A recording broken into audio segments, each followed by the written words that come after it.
Another day, another frappuccino making day. And today, subukan ko naman gumawa ng hazelnut frappuccino.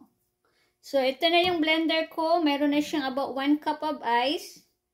And then, maglalagay ako na about 3/4 cup of milk. Maglalagay tayo ng about a teaspoon of instant coffee. Yan. More coffee. Hindi na ako makatulog. Kape ako ng kape. So, wala nang tulog ang lola niyo.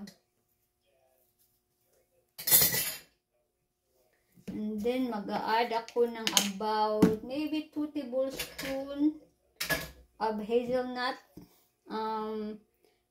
spread. Yeah, ito. Yung gamit ko from Hy-Vee. Tingnan natin kung anong resulta nito. Anong kalalabasan. Masarap. Lahat ng frappuccino na ginawa ko so far, they really taste good. So, mag-experiment tayo guys. Dito naman, hazelnut flavor frappuccino. Ayoko ng sobrang matamis, so hindi ko siya lalagyan ng asukal, but lalagyan ko siya ng vanilla syrup. Mga 1 teaspoon lang din, or maybe just a splash of vanilla syrup. Yan.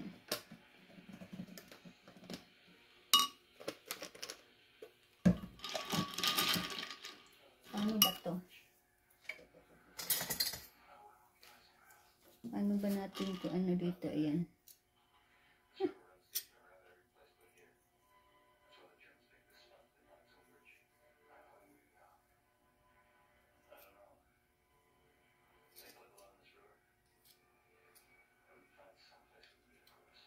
I guess I cannot get them all.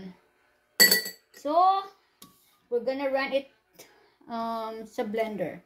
Tapos na, ililipat na natin siya dito sa baso.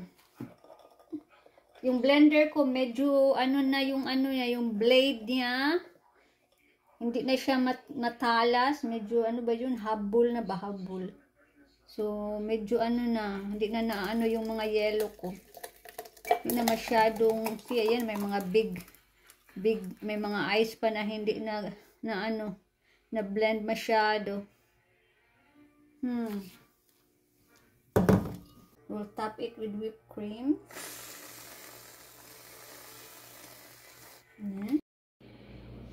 So, ito na guys, hazelnut frappuccino.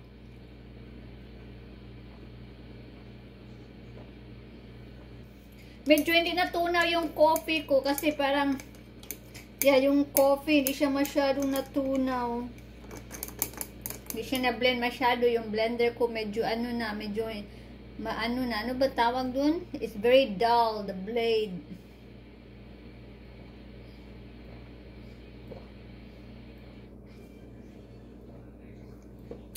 Masarap naman din. Masarap pa din.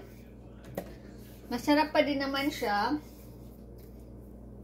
So, yan na guys. Ang sinubukan natin ang hazelnut frappuccino. But, you can put sugar in it if you want it more sweeter. But mine, I don't like it sweeter. So, nalalasahan ko talaga yung coffee.